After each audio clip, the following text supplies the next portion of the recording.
A very warm welcome to all of you to today's science class. Children, we are going to take up the topic living things around us in today's class. But first let us recap what we have done in the previous class. In the previous class we discussed about aquatic habitat. There we discussed how the plants and animals in the aquatic habitat adjust itself. Aquatic animals have gills to breathe. They have streamlined body, but some have blowholes to breathe and do not have streamlined body. The aquatic plants can be of various types depending on where it grows in the water. It can be submerged, floating or emergent plant. Now let us look at the learning outcomes of today's class. After today's class, all of you will be able to compare the characteristics of living and non-living. But we are not going to discuss about all the characteristics in today's class. In today's class, we will be discussing only about 3 characteristics of living organisms in detail. The keywords which we are going to use are living, non-living, growth, respire and food. Now here is an activity. Before we actually begin the class, let us look at this activity. So children, all of you are aware of living and non-living things. You know which are the things which are living and which are non-living. So let us do an activity. Here you have to circle the living things. So here the pictures of many things are given. So out of this you have to find out which are living. You have to circle only the living things. So let us begin. So here bat is living, flower or plant is living, snake is living, the squirrel is living, and then fish living, frog, the worm and the ant is living. Rest of the things which are shown in the picture are non-living things. So let us learn more about the living things. Now, if you look at these 2 pictures, you will find that in the living category, you will find many plants, animal like frog, squirrel, lizard, monkey, birds, then fish, butterfly. Yes, but in the category of non-living things, you will see stuffed toys, bat, ball, cheese, sun, then rocks. These are all non-living things. But why are they categorized into living and non-living? And how do we categorize the living and the non-living? So we are going to discuss about the characteristics which helps in categorizing the living and the non-living.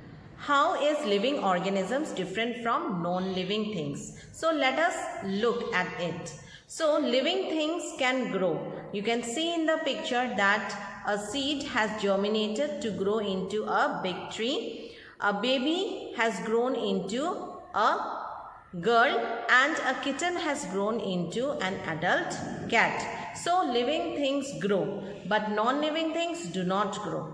Living things respire. So respiration is one important characteristics of living organism. So living organisms respire through various respiratory organs, but non-living things do not respire. Living things need food to survive, but non-living things do not need food to survive. Whether it is animal or it is plant, food is very necessary for living things to survive. Living things excrete waste, but non-living things do not excrete waste. Living things move from one place to another. Whether it is animal or human, they can move from one place to another. Plants are fixed in one place, but they can move the different parts of it. So living things can move, but non-living things cannot move. Living things reproduces their own kind, but non-living things do not reproduce. Living things can give birth to young ones, whereas non-living things cannot give birth to young ones. Living things can respond to stimuli. Now, when we touch hot pan, We feel that the pen is hot and we immediately drop the pen. So that is called response to stimuli. We are feeling something. So living things respond to stimuli, but non-living things do not respond. Now let's look at some of the characteristics in detail. Living things need food. But why do living things need food? And what is food? Food is any nutritious substance that people or animal eat or drink or that plants absorb in order to maintain life and growth. But why is food so important?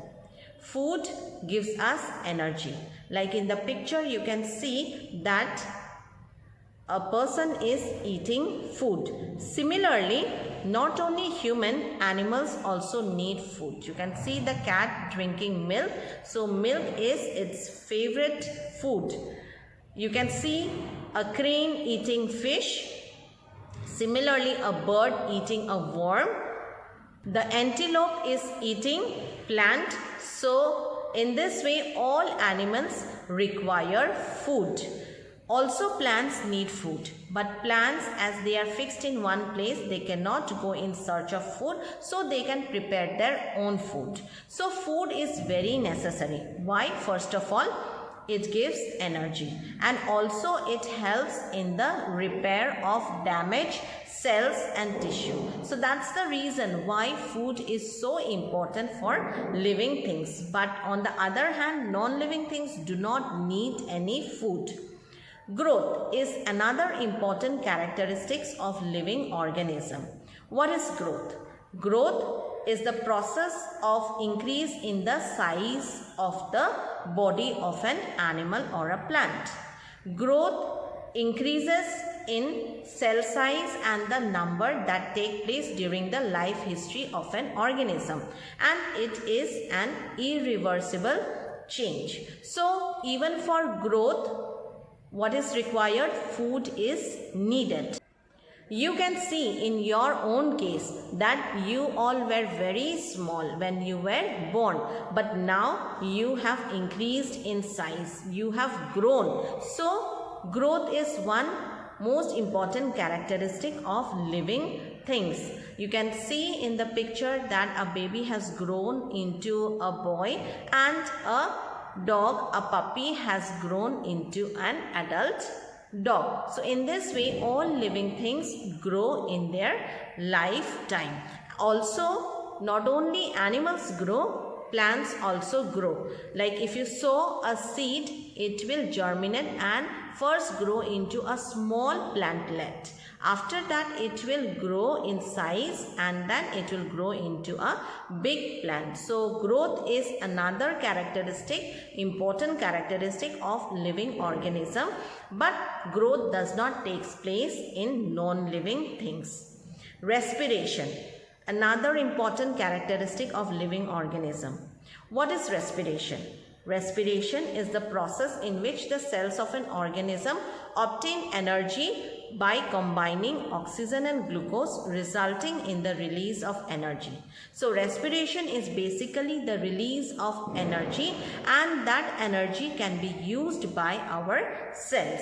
So when we eat food, the food gets digested by the help of digestive system, and then the cells of the digestive system will absorb it, and the nutrient will be distributed to different parts of the body, especially to the cells. So in the cells, with the help of the air which we breathe in, the oxygen will combine with the nutrient called glucose, and they will combine together to produce energy. So that energy is used by the cells for various activities which is going on in our body. Yes, so digestion will take place, the nutrient will be absorbed, and then it will be distributed to different cells.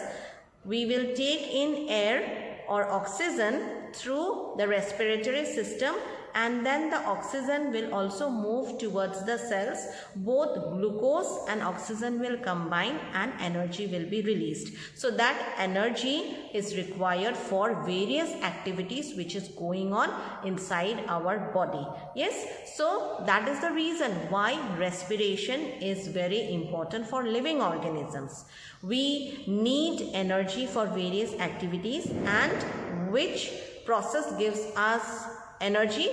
It is the process of respiration. Plants also need oxygen for respiration.